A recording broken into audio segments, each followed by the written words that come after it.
guys were out rebounding tonight. Was it due to their size or just people not boxing out? I thought physically, even when we were in front of them, they nudged us and pushed us. They physically pushed us around. Really, that's it. They physically pushed us around inside, on the perimeter. They weren't. We just played UTEP in here. UTEP a much bigger team than they were, and so but they came in and they physically beat us. There's a big free throw disparity. 44 free throws for them and only 12 for us. Was it due to officiating or just not people not being aggressive enough? Well, two things. When you get 21 offensive rebounds, that means you probably got the ball back in the paint and you have a paint opportunity. Um, and so you got a chance to get fouled. They got fouled one-on-one. Justin, our two big guys that can get fouled, Justin and CJ, stay in foul trouble. Uh, so we put more perimeter-oriented jump shooters, and that's kind of been it's kind of been how we've had to play this year. And so, but we found ways to compete and manage throughout the games. Just tonight, it wasn't good enough.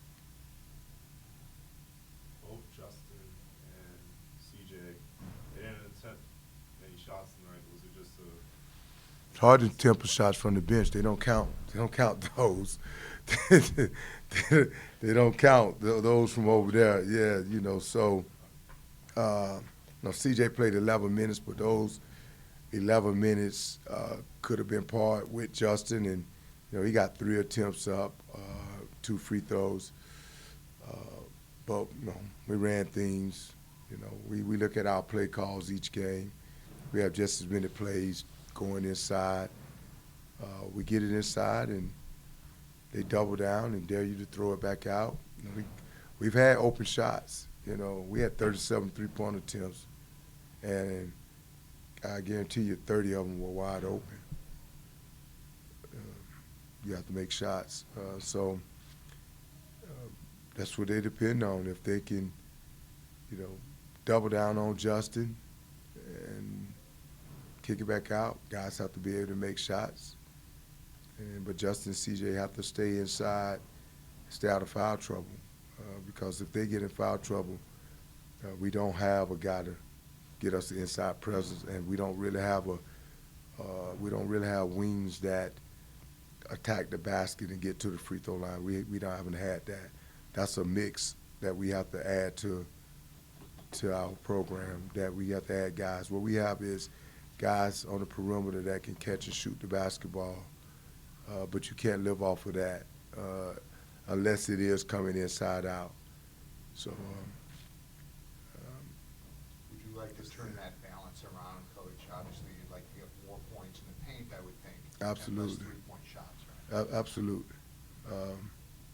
But we all understand all year that that's the makeup of our team, really, especially when Justin was out. Yeah, Justin out, and each game that CJ picked up fouls, that's your inside presence. Javi is not an inside presence. Brian is not, and Kevin Penn is not. So all your post guys are not guys you can throw the ball to, inside. So as we add to the personnel of this team, all those things are in consideration to make sure that we add that, because you definitely have to have a balance, and we know that. you guys seem to go cold towards the end of the game? Was it just them playing defense or just shots not falling towards the end? Well, when the shots are not falling, expectations to make the shots, and then you start losing confidence, and that's human nature. Start pressing, But what I've always talked about is don't base your game on makes and misses from on shots. Base it on the defensive end. Um, Let the defense get your offense going and get you excited. Um, we want to make shots, and we've been trying to change that since day one. That not to be a team that if we're making shots, we're okay.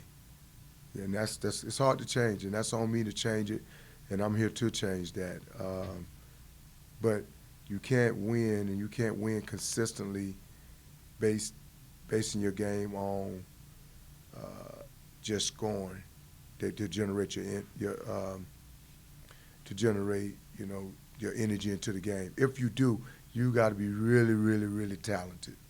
Your team has to be really talented to play that way, and we can't play that way. And as we continue to add talent to the mix, we won't play that way. We're going to be a team that can defend.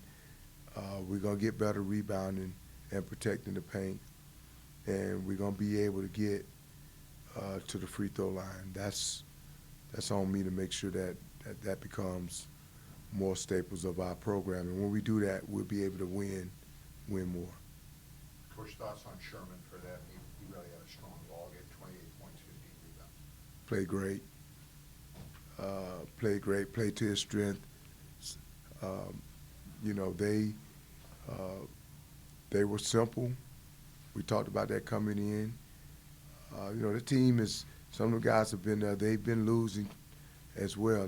But they're tired of it. And so they have competed this year and gave themselves a chance, to be much better. But Sherman and Hill, they've led the way. Like I said, they're guards. They didn't have a perimeter guy as big as UTEP, but they were scrappy. They got attacked, offensive boards. And so, that's what they did. And like I said, sort of the last two games, UTEP and Texas San Antonio has kind of dared us to shoot the basketball, and that's what we have guys. That's their strongest suit is shooting the ball, and so we have to do it. But he did a great job to really answer your question. He did a great job.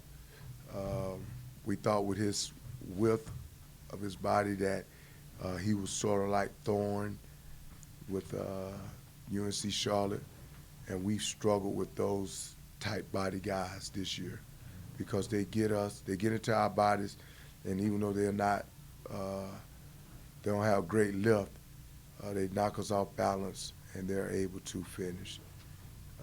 And he did that tonight. What do you tell the team after a loss like this? Well, we talked about a lot of things. One of the things we talked about, and the most important thing is that, we talked about what was the difference in ODU, UTEP, and Western Kentucky. What was the difference in those games compared to Charlotte, FIU, and tonight? The truth is, you're not expected to beat UTEP, Western Kentucky, and Old Dominion. And it's easier to play that way. Been around the game a long time. 23 years on the pro level, you've seen it. But the games that you kind of expected to win, now it's a little bit more pressure on you to perform and play well. And we haven't handled that. We haven't handled that well. And this is as bad as the losses hurt, this gives us a clear picture of what we need to do to build this program to be successful going forward. It's plain and simple for us as a staff. It's clear for us, and we kind of know what we have to do makes it a little easier going into it, where maybe a few more wins sometimes at this stage would mask it a little bit. Nothing's masked. We know exactly what we need to do to build a program and get it the way we want it to go. What do you need to do, Michael? We got to add some bigs. We got to add some athletes inside. We got to be more athletic. We got to be better athletically finishing at the rim. One of the things I talk about all the time, and I think the guys, they kind of laughed at me when I first said it, I talk about dunks all the time. Because, you know, I use the example of the Phoenix Suns when Nash and all those guys were playing. You know, everybody was spooked by the three-point shot, and they getting, oh, they shoot so many threes. That's what everybody know from the Phoenix Suns. But what people don't know is Phoenix Suns used to lead the league in points in the paint, or in the top 3 in points in the paint. That's what they were doing. Stoudemire was getting dunks. Nash was getting layups. Barbosa was getting layups. So sometimes you can get spooked and you think that's where it's at, but the reality is it's some points in the paint. Same thing used to be for Utah all the years with Jerry Salone. You get spooked by Utah shooting the basketball, but Utah used to get 50 points in the paint, 48 points in the paint. You got to get points in the paint to win. Don't care how good you shoot the basketball. So for us to get points in the paint, we got to be more athletic inside.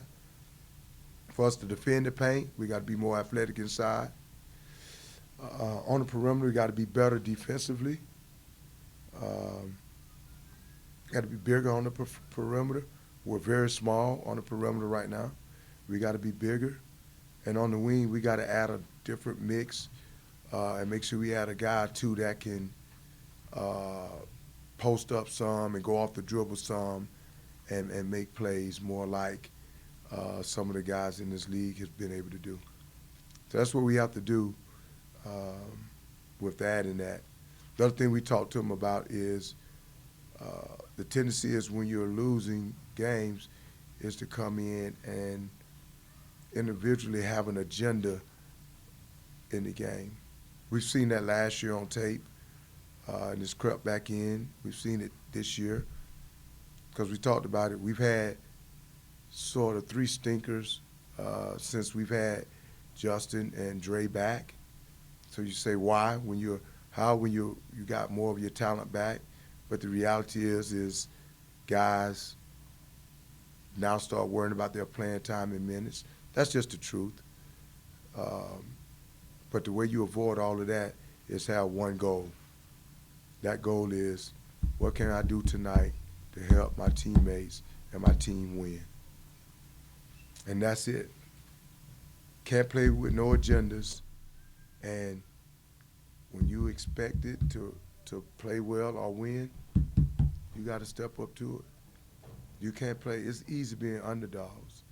Sometimes you expect it to win, and that's when you have to dig deep and come do it. And so we got to get better at it. We got to be better coaching it, and I get right back at it tonight, try to figure out a way to put us in a position to do that.